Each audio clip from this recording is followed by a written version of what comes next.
All right, listen up. If you clicked on this because you thought this was another 5 ways to optimize your morning mindset video, you're in the wrong damn place. It's no gratitude journal here. Nobody's going to tell you to visualize your highest self. My highest self is asleep right now. He's been up since 4 a.m. He doesn't visualize, he caffeinated. This is hard hat philosophy, which means we talk about real work, real pressure, real exhaustion. Kind of stuff that doesn't fit on LinkedIn because LinkedIn is where you go to lie about how much you love Mondays. You ever see those posts? Another blessed Monday, grateful for the grind. Brother, nobody's grateful for the grind. You're grateful for direct deposit. Big difference. So here's who I am. I've cleaned locomotive toilets at 2 a.m. And if you ever cleaned a locomotive toilet, imagine a porta-john that's been on a roller coaster for 6 months in July. I stood with the sand hose in one hand and a radio screaming in the other while 3 people above me argued about a decision they were never going to make in the first place. I've closed warehouses, I've laid people off, looked them in the eye and told them the job was gone. And then I went to the next meeting and pretended I was fine because that's what managers do. We absorb the blast so it doesn't reach the floor. But here's where it gets weird. I've also been handed bonuses so big they made me uncomfortable. Tens of thousands of dollars in cash, like a duffel bag scene from a movie I probably shouldn't be in. Thousands of dollars in deferred stock. And instead of feeling like I'd won, I felt uneasy. Because here's the thing nobody tells you about climbing. Sometimes the money goes up and the meaning goes down. And you're standing there holding a check thinking, I don't even know why I'm doing this anymore. That bonus wasn't a reward, it was hush money. It was the system saying, here, buy yourself something pretty and shut up and stop asking questions about whether any of this matters.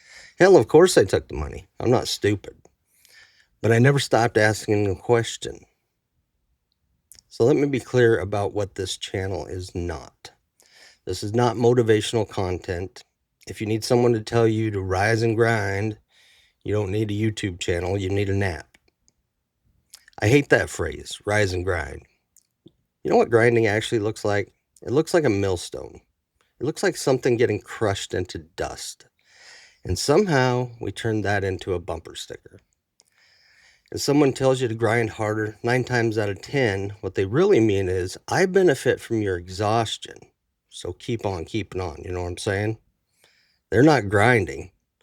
They're watching you grind from a climate-controlled office with a Keurig. This is not about becoming CEO. I've been a director. I've been a senior manager. I voluntarily walked back to the shop floor because I'd rather lead people than manage spreadsheets. This channel is about one thing, not letting the job break you. Because the job is trying, make no doubt about it. Every single day. And it's very, very patient. Okay, I'm going to tell you something they will never put in the employee handbook. Work is not about how hard you work. I know, that hurts. I'm sorry. Actually, no, I'm not. Somebody should have told you this 10 years ago. Merit gets you in the door. Merit keeps the light on. But merit does not get you promoted.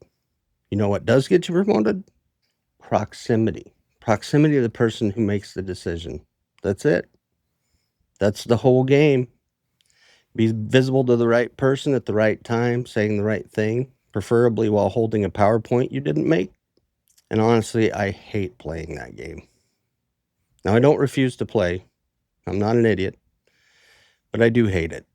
It feels like pretending to laugh at jokes that aren't even funny while someone who's never turned a wrench in their life lectures you about operational synergy. Whatever the hell that is. Operational synergy, brother? If I hear that phrase one more time, I'm bringing torque wrench to the meeting. Not to use, just to set on the table, just so there's one real actual tool in the room that works. And don't get me started on the meetings.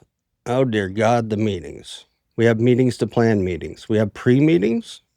We have alignment meeting sessions, which is corporate for we're going to talk until everybody's too tired to disagree. Hell, I've even been in meetings where they lock you in for several hours till you figure out what the hell's going on. Somewhere right now, I guarantee there's a guy sitting in a safety meeting he was sent to so a line item survives on the spreadsheet. Not because anybody thinks he'll come back sharper, not because the topic matters to his crew, because if that seat's empty, the budget takes a hit. That's not safety, man. That's theater. A man in a hard hat playing an extra in a show nobody's watching. I was in a meeting last month, 2 hours, and at the end, the facilitator said, and I quote, "Great discussion. Let's schedule a follow-up to determine next steps." Hell, that's not a sentence. That's a hostage negotiation with my time. 2 hours? I could have rebuilt the tractor motor in 2 hours. Instead, I watched a man read his own slides out loud to a room full of adults like a bedtime story. Except nobody fell asleep because the coffee was too strong and the chairs were too uncomfortable. You want to know the real reason I started this channel? Number one, it's cheaper than therapy. And I get to say whatever the hell I actually think. Consistent with the interweb's authoritarian guidelines, of course. Now, here's something every dependable person knows, but nobody says out loud. Being good at your job is a trap. No doubt about it, it's a trap. Oh, you're good at your job? Congratulations, now you have 3 jobs. Because the reward for competence in most organizations in corporate America, it's more work. It's not a promotion. Hey, Randy, you handled that crisis really well. Great. Am I getting a raise? No, but here's 2 more crises. Seems how you're good at it. We'll let you give these a go. Meanwhile, the guy who hides in the bathroom for 40 minutes a shift, he's got 1 job. He's had 1 job for 9 years. He'll retire with 1 job. And honestly, some days, kind of respect the strategy. But here's the part that actually hurts. Nobody's tracking what you're losing. Nobody's going to tap you on the shoulder and say, "Hey, Randy, you've given enough." That's not coming because they're not tracking your exhaustion. They're not tracking your missed dinners or the fact that your kid stopped asking when you'd be home because he always knew the answer was, "I don't know." They're tracking output. Hell, son, if you weren't aware, you're the output. So if you don't set the boundary, nobody will. And if you burn out, and I mean really, truly burn out, not the cute Instagram kind, but the kind where you sit in your truck in the parking lot for 20 minutes because you can't make yourself open the door. They'll replace you in 2 weeks and misspell your name in the goodbye email. Ask me how I know. My whole life, I thought I was supposed to be doing something different than what I've been doing. I thought the railroad was the plan while I figured out the real plan. For 26 years, that's a long time to be in the waiting room of your own life. And then I started writing. Not for money, not for followers. I started writing because I needed to make sense of what I'd seen. Needed to make sense of what I'd done. What had been done to me over the years. And what I'd done to other people in the name of getting the job done. Don't get me wrong, I still hate my job some days. Some days it makes me physically sick to walk through those gates. My body goes and my soul stays in the truck.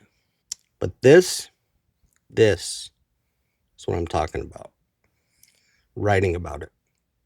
Saying the things out loud that I whispered to myself in parking lots for years. That feels right. It feels right to me. And maybe that's the whole point. Maybe the job wasn't the detour. Maybe the job was the material. Maybe every terrible meeting and every 2 a.m. toilet and every parking lot moment was just research. Expensive, exhausting, unpaid research, but research nonetheless. So here's what I believe. It's not complicated. Complicated is what people sell you when simple makes them nervous. There's 3 things, right? 3 things I live by. Show up, do honest work, and take care of your people. That's it. That's the whole philosophy. Everything else is somebody trying to sell you a longer version of that. You don't need a vision board. I've never met a vision board that fixed a leaking gasket. You don't need a 5-year plan. The guy answering his phone at 11 p.m. isn't thinking about year 3. He's thinking about who's showing up tomorrow and whether the parts are in.